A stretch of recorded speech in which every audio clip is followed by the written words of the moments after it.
Greetings, folks, and welcome to An Eclectic Humanist. Today, I think I'd like to talk about Roe v. Wade. It was, of course, the Supreme Court's vote to overturn that decision that prompted me to get this podcast going again, so it really only makes sense that I start there. As for how I want to approach it, these episodes will sometimes be scripted and sometimes spoken more or less off the cuff. This one's based around a few short pieces that I wrote for another side project, so it's one of the more scripted ones. But it just makes sense to me to use work that I've already done in one context, rather than trying to reinvent the wheel.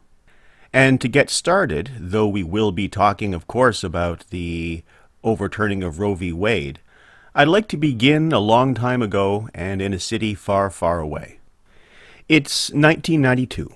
I'm back in Toronto for a couple of weeks during the summer break of my master's degree at the University of New Brunswick, and I'm walking streets I used to frequent while attending the University of Toronto for my undergrad. One part of town I've missed the most is Harbour Village, nestled against the west edge of campus, a haven especially on sunny afternoons of cozy patios, intimate cafes, and bookstores. It's the bookstores that are my objectives today, particularly one of two nearly adjacent shops on the south side of Harbour Street, the Abbey, which, in addition to having one of the best selections of used books in town, is also a lovely little bakery and cafe. As I approach from campus, though, what draws my attention are not the two shop fronts on the ground floors of their respective narrow three-story Victorian houses, but rather a flat gravel emptiness between them.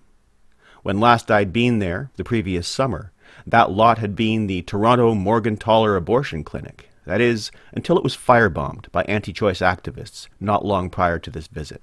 In the 30 years since then, it's often struck me as poetically appropriate that terrorists acting in one of the most vocally espoused causes of the religious right should render an institution devoted to women's health and bodily autonomy into absence, and that this absence should be located, of all possible places, between two bookstores. Move forward 3 decades almost exactly, and the U.S. Supreme Court, with its 6-3 conservative Christian majority, has just overturned the 1973 Roe v. Wade decision, which protected the right to seek abortions of non-viable fetuses without interference from the government. That last detail, by the way, is really important. The Roe v. Wade decision was founded on the right to privacy and protection against unreasonable search and seizure guaranteed under the Fourth Amendment in the Bill of Rights to the U.S. Constitution. And this change in direction will almost certainly be a harbinger of other and even darker things to come. This attack on American women, or more broadly, American bearers of uteruses, is possible only because Trump stacked the court with theocratically inclined reactionaries, thus setting that country's jurisprudence back by decades and endangering, perhaps more than in any other way in his 4 years of misrule, the all-important wall that the founders established between church and state, and that many evangelicals, since at least the time of Jerry Falwell and the moral majority, have been practically slobbering to break down. This decision also runs against the positions of most Americans for at least the last 3 decades, according to Pew Research, with the demographic polling most strongly anti-choice being, according to a fact sheet on public opinion on abortion that Pew released on May 17th of this year, white evangelical Christians. The same collection of denominations is also currently the group most active in pushing and supporting anti-trans bills in several state legislatures, rejecting same-sex marriage, opposing Planned Parenthood, sabotaging public education, especially in the sciences and most especially regarding the teaching of evolution, denying human-induced climate change, undermining data-driven environmental policy, and opposing medical best practices in public health. That erasure between bookstores is looming very fucking large right now. But before we get tangled in the rhetorical web of distractions about saving lives, let's get that nonsense out of the way. This argument, no matter how it is worded, and no matter the convictions of many of the less educated people supporting it, is a sham and always has been. It is based on faulty or selective reasoning, and either a culpable ignorance or a culpable misrepresentation of available data. Rather, it is, and always has been, about the regulation of sex and the control of women's bodies. But don't listen to me. I'm nobody. Instead, let's look at some numbers. Numbers always matter. For one thing, declared abortion rates in the U.S. peaked between 1980 and 1990, depending on your source, and have been declining steadily ever since. Had in fact returned, according to a Statista summary, roughly to 1973 levels by 2019. Moreover, in a study of abortion rates during the 2010s, the Guttmacher Institute notes an utter lack of correlation between restrictions on abortion on the one hand and declines in incidence of abortion on the other. This downward trend in abortion, in the absence of correlation with restrictions, indicates two things: that abortion not only can be reduced but is being reduced, and that stripping women of authority over their own bodies is not contributing to this reduction. Now, given that these data are publicly available, one has to assume that anti-choice advocates are aware of them as well, or at least are obliged to be aware, and that therefore their stated position of reducing abortion by restricting bodily autonomy is, at best, deeply dishonest. But wait, there's more. One thing I haven't mentioned yet, the most important factor, is the actual people involved. Who gets abortions anyway? These people are not abstractions. They are flesh and blood, demographically varied and very real. But there are also certain details that many have in common, and these details paint a revealing picture. In a recent article, the New York Times collated data from abortion patients nationwide and emerged with what they call the typical patient. And what does she look like? Well, according to the Times, this person, in addition to having children, is poor, unmarried, and in her late 20s, has some college education, and is in very early pregnancy. End quote. That is, she's already struggling, perhaps already even desperate, given the paucity of help available in the U.S. for single mothers and their children relative to other developed nations. And she is not someone, despite the common right-wing talking point, who is simply using abortion as a method of birth control. She is, moreover, someone who has undertaken the responsibility of motherhood at least once already, and who, without exaggerating, may very well be desperate.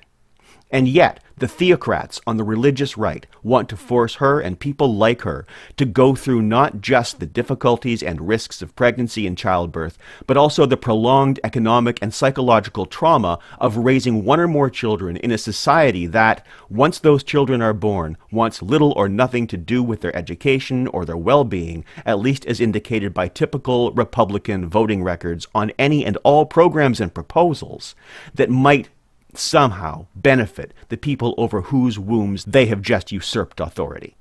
But let's pause on that poverty thing. We can start by taking one fact as given.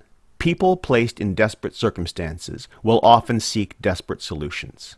And let's never pretend that the playing field between the rich and the poor is level. If a rich woman wants an abortion, she will always be able to get one.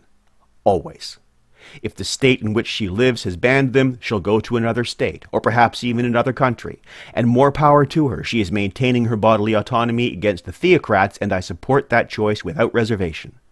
So yeah, the banning of abortions may cause the rich some inconvenience, but it will not ruin their lives or lock them into patterns of desperation and despair. With the poor, though, that's exactly what will happen. And in my darker moments, I believe this to be the intent, for reasons on which I'll elaborate later. So what will these women do? Again, take our typical abortion patient from the New York Times. Already stretched to or beyond her means and limits, being told by a reactionary court and a reactionary state legislature that she must perform her supposed breeding function against her will. What options does she have? One is to submit to this involuntary reproductive servitude and let her body be used. The other is to exert authority over herself in the only ways available to her, to either seek an abortion from an illegal provider or induce one herself. And in case you may be thinking that this is wild speculation, it's not. We know what this world looks like because we have records predating 1973. It's the world the anti-choicers are trying to bring us back to, and here's what it looks like. Data are of course hard to come by, and may vary, as we might expect, given the stigma and shame, let alone the legal consequences associated with terminating a pregnancy at this time. Estimates of illegal or self-induced abortions in the U.S. during the 1950s and 1960s range annually from 200,000 to 1.2 million, with numbers for 1967, for instance, being extrapolated to 829,000.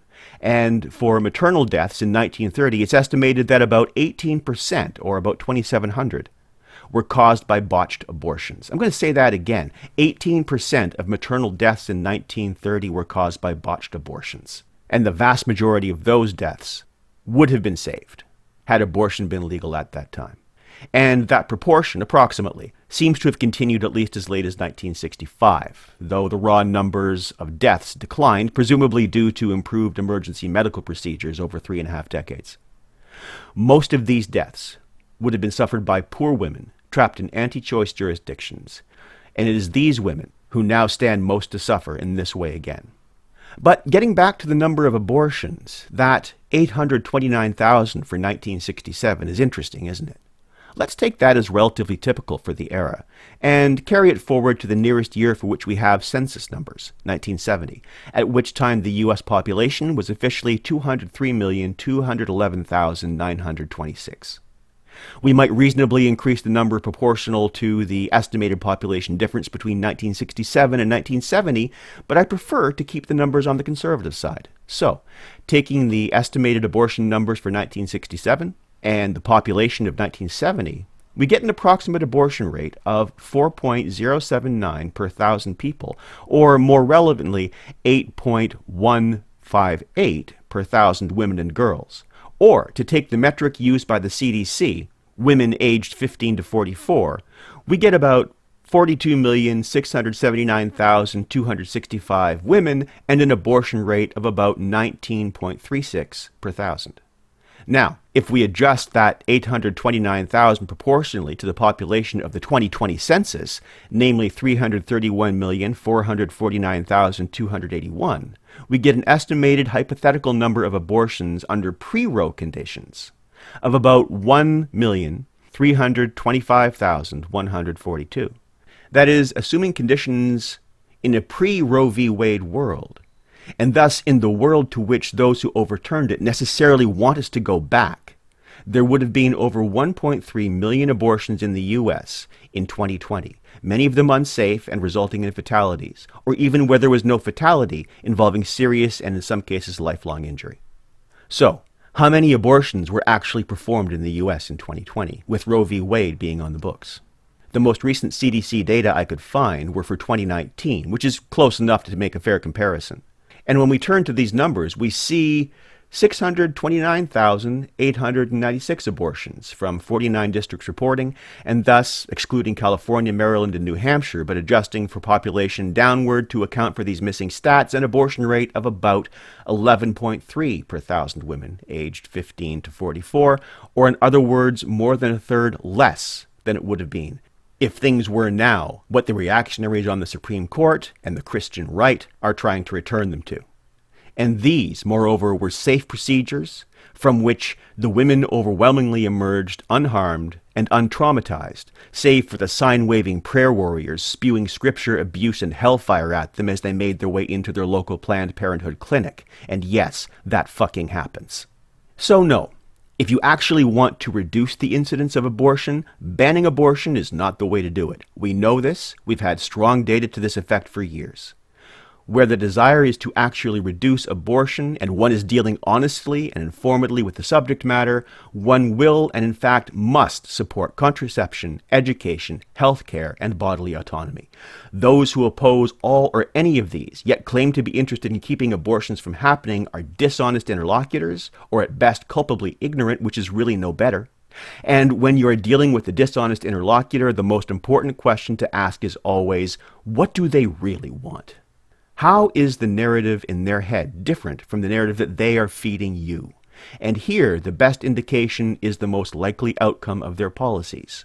So, in undermining women's bodily autonomy, what does the religious right want?